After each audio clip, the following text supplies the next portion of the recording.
The Samsung Galaxy Z Fold 7 feels like the holy grail of foldable phones. It's super thin and light, so it feels like a regular phone in your pocket. And yet, the new Fold packs a bigger 8-inch display when opened. Samsung also upgraded the camera system, including a 200 megapixel main shooter and an ultra-wide camera that takes much better macros. And having Gemini Live always at the ready is a game changer. The $2000 price is super expensive and Samsung ditched the S Pen, but overall, this is the best foldable money can't buy. It's pretty rare that I am so excited by a foldable phone that I am tempted to buy it. This is one of those times. The Galaxy Z Fold 7 is not yet another iterative upgrade. It is a huge leap forward in terms of design. It's so thin and light. I was shocked every time I picked it up for the first week of using the phone. You are no longer being penalized for wanting a phone and tablet in one device. In fact, the Fold 7 is lighter than both the iPhone 16 Pro Max and Galaxy S25 Ultra and also thinner than both of those phones when open. That's pretty freaking amazing for a foldable with a enormous 8-inch display on the inside, a 6.5-inch screen on the outside, and a powerful new 200 megapixel camera. At the same time, Samsung is charging a staggering $2000 for the Galaxy Z Fold 7, which is the second price hike on this model in 2 years. And the phone maker made some sacrifices to get he fold this thin. Bye bye S Pen. Now that I have been living with the Galaxy Z Fold 7, here is my reasons to buy and skip in my full review, and how it stacks up to other flagships like the Galaxy S25 Ultra. Who is this for? Power users looking for a tablet and phone in one device without the usual foldable phone penalty of heft and bulk. What does it cost? The Galaxy Z Fold 7 starts at $1,999 US. That's a $100 price hike over the Galaxy Z Fold 6 in the US. What do I like? The amazingly thin and light design, the larger displays, more advanced 200 megapixel camera, and the seamless integration of Gemini Live AI. What do I not like? Other than the sticker shock of that price, the unsightly punch hole camera on the main display, and the just okay battery life, some may miss the S Pen. The Samsung Galaxy Z Fold 7 starts at $1,999 US for 256 GB of storage and 12 GB of RAM. No, that's not a typo. That's $100 more than the Galaxy Z Fold 6 and the most expensive phone you can buy in the US. The Fold 7 is more affordable in the UK and Australia, with prices starting at £1,799 and $2,899 Australian dollar. Opting for the 512 GB model will run you $2,199 US. Want to try 1 terabyte? You are looking at $2,419 US, but at least that includes a bump in RAM to 16 GB. Let's get something out of the way. The Galaxy Z Fold 7 may not be the thinnest and lightest puka-style foldable in the world, but it is such a huge improvement over the Galaxy Z Fold 6 that it feels like a totally new device. Measuring 8.9mm thick, folded and 4.2mm unfolded, the Z Fold 7 is 26% thinner than the Z Fold 6, and when I hold them side by side, the contrast is dramatic. Seriously, it's the difference between wanting to carry this phone in my front or back pocket and using a coat pocket or my bag. For those scoring at home, the Honor Magic B5 is reportedly 8.8mm thin when closed and 4.1mm when open, but that's not a phone that's available for sale in the US. Samsung says it's made the Fold 7 more durable too, thanks to a new Armor flex hinge that more evenly distributes stress, an advanced Armor aluminum in the frame and hinge that increases strength, and a main display that's thinner but stronger. During my time with the Galaxy Z Fold 7, it felt pretty durable despite being so thin, and I like how the hinge barely protrudes when closed. But note that this foldable is just IP48 rated once more, meaning it's water resistant but not dust resistant.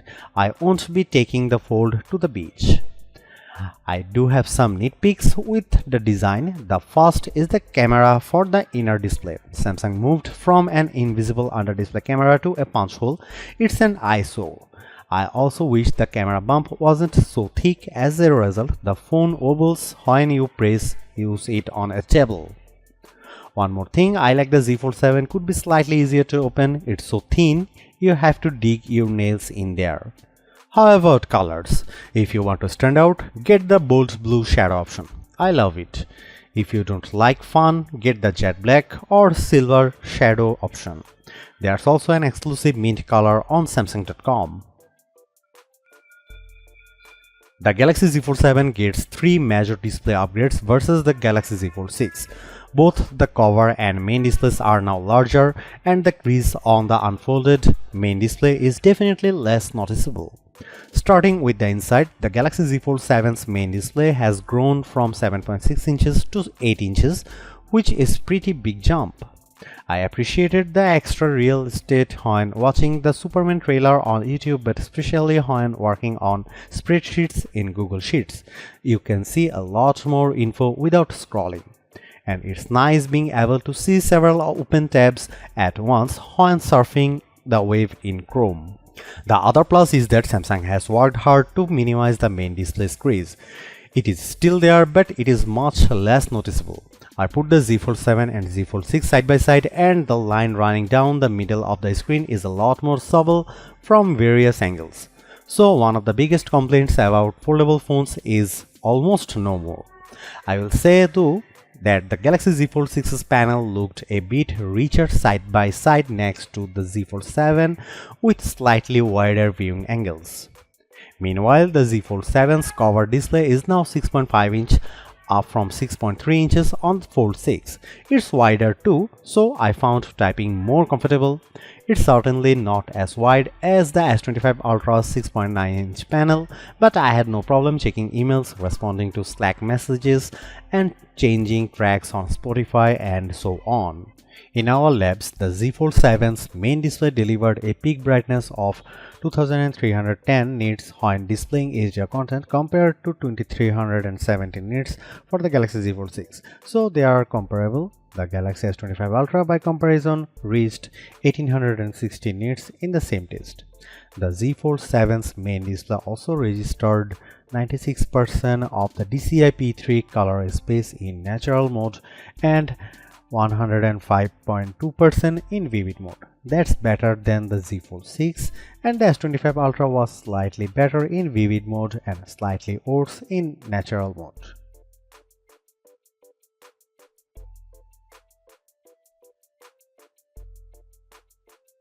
The large camera lamp on the back holds the 200 megapixel main, 12 megapixel ultra wide, and 10 megapixel 3x telephoto cameras. The Fold 7 also has two 10 megapixel selfie cameras, one in each screen. The main 200 megapixel camera is the best of the bunch, matching that from the S25H. It is a top drawer camera capable of capturing great images across a range of lighting conditions, and it is a significant upgrade on previous generation phones. The 12 megapixel ultra wide camera is solid and capable of taking some very good close-up macro photos, which is always fun.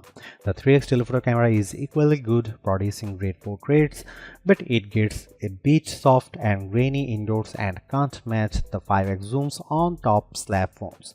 The selfie cameras are a similar story, with great detail in good light that quickly becomes a bit grainy indoors. You can shoot selfies with the main camera using the outside screen as a viewfinder when the phone is open, which produces much better results. The camera app has plenty of modes, is straightforward to use, and shoots equally solid video.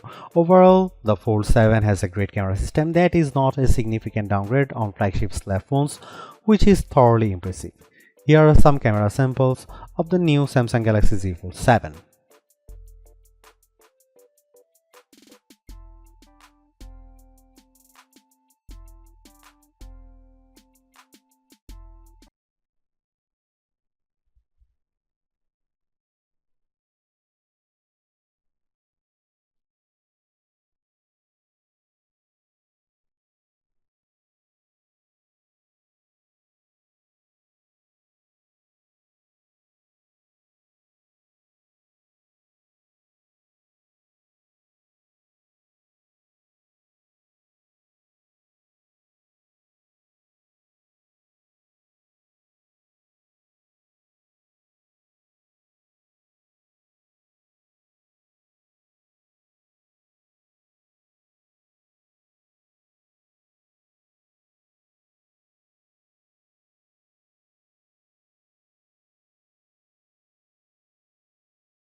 Samsung has done it. They have won over a foldable phone skeptic with a design that just feels right. The Galaxy Z Fold 7 is a trump of engineering, packing larger displays in a design that's so thin and light you forget that you are carrying a foldable around. You get two vibrant screens in one device, awesome multitasking power, and a flagship-grade camera system. And the AI features really shine on this bigger canvas, especially Gemini live screen sharing. So what's the problem? The $2000 price is super steep, and I wish Samsung found a way to pack in a larger battery. I personally can live without the S Pen, though creatively inclined users may be peeved, and I really don't mind the punch hole camera. The megapixel upgrade makes up for it. I think the Galaxy S25 Ultra is better option if you want longer battery life, even better cameras, and S Pen support for 100/. But if you are even thinking about splurging for a foldable, you will be more than happy with the Galaxy Z Fold 7. It's the best foldable phone you can buy in the US and maybe the world. It finally feels like the future we were promised is here.